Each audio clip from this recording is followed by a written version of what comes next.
Well, everyone, I want to go ahead and do a battery comparison on iOS 16 against the iPhone 8 Plus, 10, 10R, 11, and 12. I'm going to make this as complete as possible. I have the timer up there. I'll go ahead and check back every few hours. But so far, I want to go and turn them all on at about the same time so you can see I'm not trying to do anything funny. They're all at 100% right now. I'm also going to go ahead and increase the brightness all the way up to 100% for all these iPhones just to see. And on top of that, I'm going to go ahead and show you all. Now I'm going to go ahead and start the timer right now. So if the iPhone 8 Plus dies, we'll give this like a 2-second leeway for the most part. But I also want to go ahead and show you guys the battery within them too in terms of the battery health. So if we go in here, funny enough, this one turns sideways on the 10R. So obviously with older iPhones, I'm expecting the battery life or battery health to not be as great. So on the iPhone 8 Plus, we have 87%. So keep that in mind. iPhone 10, we have 87% as well. iPhone 10R that I have here, this one is at 93%. The battery health on the iPhone 11 is 98%. And the iPhone 12, I think, is 95%.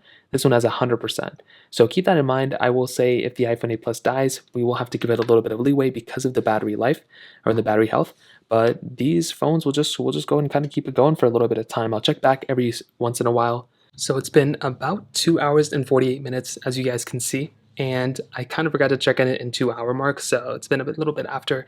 And you can see the iPhone 8 Plus is at 27%, iPhone 10 is at 51%, iPhone 10R is at 38%, iPhone 11 48%, and iPhone 12 is 73%. So it's actually pretty crazy to me that the iPhone 8 Plus is that much lower than the iPhone 10, even though they have the same battery health, but also that the iPhone 10R is doing worse than the iPhone 10 by that much on iOS 16. Again, first beta on all the apps are cleared out in the background, as you all can see here. So I'm going to hop out of this one, this one, this one, this one, and this one as well. So it's pretty crazy. So we'll check back in about an hour.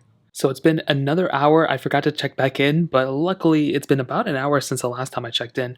The iPhone 8 Plus is now at 1%. Pretty interesting, as you can see. The iPhone 10 is at 31%. I don't understand why there's this big of a discrepancy between these two. Like I mentioned before, pretty much the same battery health as you guys saw before. The iPhone 10R is at 12%, substantially less than the iPhone 10, which doesn't make any sense. But the iPhone 11 is at 25%. Now, if the iPhone 10 wasn't here, that would make a lot of sense. But I'm not understanding why the iPhone 11 is at 25%, the 10R is at 12, now 11%, the 10 is at 30%, and the iPhone 12 is at 60%. Over twice the amount of the iPhone 11 and over twice the number 2. So I'm not really too sure what's going on here. It seems like iOS 16 still has to be calibrated a little bit with the battery life and everything.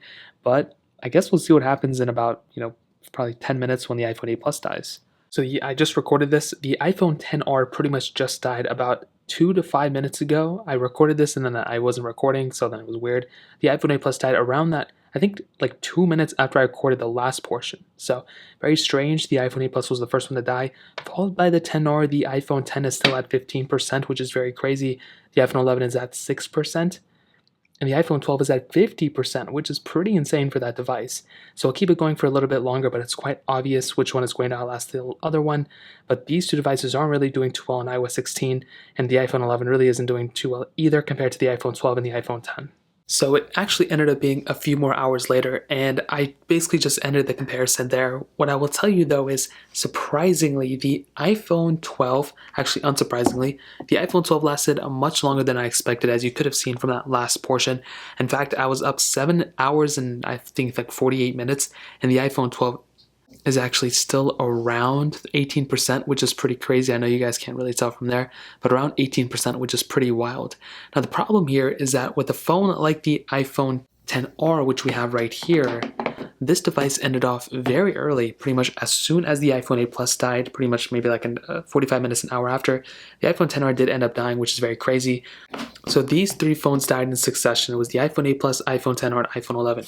Crazily enough, the iPhone 10 outperformed these 3 phones in battery life. Still not, outperforming the iPhone 12, but it did outperform these devices, which is actually pretty crazy. So I will go and kind of talk about this in other videos, but as of right now, consensus is iPhone 12 and iOS 16 pretty good. The iPhone 10 on iOS 16 battery life wise is really good as well.